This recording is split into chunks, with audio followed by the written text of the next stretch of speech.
Pour pouvoir apprendre une langue, il est important de connaître ses avantages et les inconvénients qu'elle présente, donc ses difficultés. Donc je vous présente les avantages et les inconvénients de l'arabe sous la forme écrite et puis l'arabe oral également. Donc on va commencer par l'oral. Donc je vous ai préparé une petite ardoise qui représente un peu les avantages. Alors les avantages, c'est que à l'oral, vous avez une lettre, un son. Donc contrairement au français où parfois on a une lettre qui peut présenter deux sons différents, là vous avez une lettre, un son.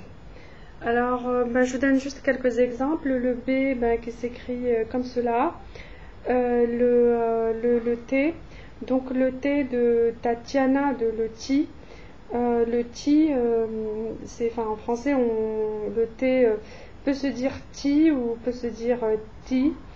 Alors là, en arabe, il n'y a qu'une seule transcription du ti. Après, on a le F, donc philadelphien en français, on peut dire PH ou F pour dire le F. Alors que là, en arabe, on n'a qu'une seule lettre.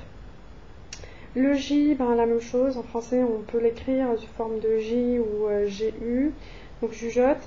Alors qu'en arabe, ça s'écrit d'une seule façon. Donc voici au niveau des avantages de l'oral. Donc vous avez un son, une lettre. Au niveau des difficultés de l'arabe, au niveau de l'oral, vous avez des sons qui sont nouveaux. Vous avez des sons qui n'existent pas en français. Vous avez le son qa, ha de Mohammed, qa de Coran, a de Mohammed Ali. Vous avez également des sons qui existent dans d'autres langues européennes. Donc vous avez le R anglais de Ryan. Vous avez la Jota espagnole, donc de Juan.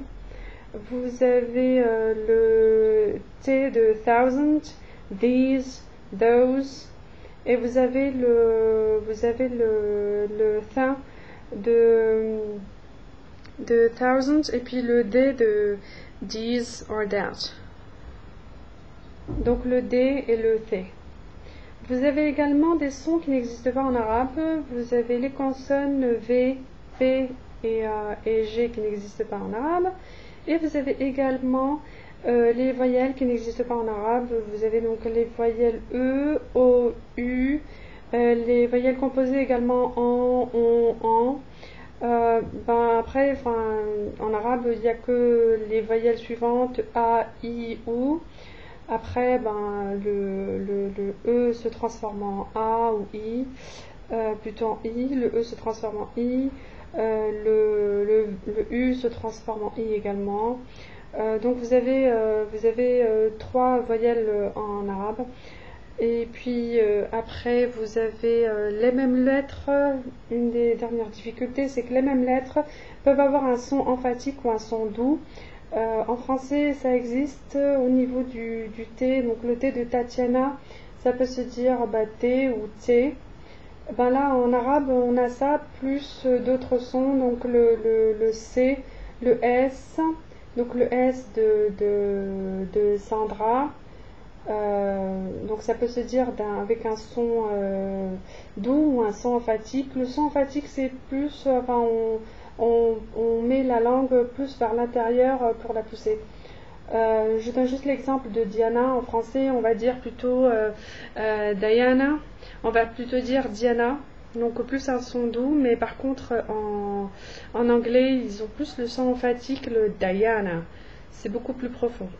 Donc Diana en français.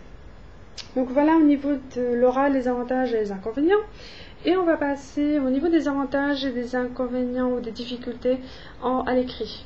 Alors à l'écrit, au niveau des avantages, nous avons les lettres en arabe présentent les mêmes racines, du moins plusieurs ont exactement les mêmes racines. Une fois que vous connaissez la racine, vous rajoutez des points en haut ou en bas, et puis ça vous fait une lettre. Alors là, je vous donne juste quelques exemples. Donc la lettre, donc vous avez cette racine là. Donc quand on lui rajoute des points en bas, ça peut faire le B ou le Y. Et puis si on lui met des points en haut, ça peut lui faire le N, le T ou le thousand, le T. Après, vous avez cette racine-là qui peut faire F ou K. Donc vous avez plusieurs racines comme ça.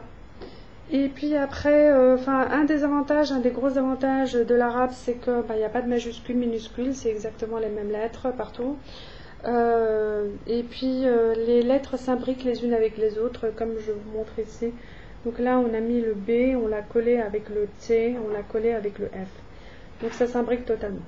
Au niveau des difficultés de l'écrit de l'arabe, vous avez les voyelles qui s'écrivent sur la consonne. C'est pas trop des difficultés, mais plus sur un mode de fonctionnement différent. C'est-à-dire que les gens sont habitués en apprenant le français. Enfin, les gens qui parlent français apprennent généralement l'anglais et puis les autres langues latines. Donc c'est un peu le même mode de fonctionnement. Là, c'est juste un mode qui est totalement différent du français. Donc d'où le fait de s'habituer à une façon différente de faire. Alors là, en français en général, pour écrire le mot bas, on va faire B et on va coller à côté le A. Là, en arabe, on va plutôt mettre la voyelle en dessus de la consonne, comme suit. Le B, et on va mettre par-dessus le petit tiret qui veut dire A. Après, ça s'écrit de droite à gauche, donc c'est juste une question d'habitude après, parce que c'est différent. Pour certaines lettres, l'écriture est différente, il n'y en a pas beaucoup, il n'y a que 6 lettres sur 28 qui ont une écriture différente si se trouvent au début de la phrase, au début du mot, au milieu du mot ou à la fin du mot. Et puis en arabe, on n'écrit pas les voyelles, en général. C'est-à-dire que les personnes, une fois que vous avez appris à écrire le mot, en général après vous l'écrivez avec les consonnes uniquement. Et sans les voyelles, mais c'est juste une question d'habitude plus tard, hein. Donc on commence toujours par apprendre la consonne plus la voyelle, et après au fur et à mesure on connaît exactement le mot et on peut se passer de la voyelle. Donc voici au niveau des avantages et des difficultés de l'arabe à l'écrit et à l'oral, et nous allons approfondir plus tard tout ça dans les autres vidéos.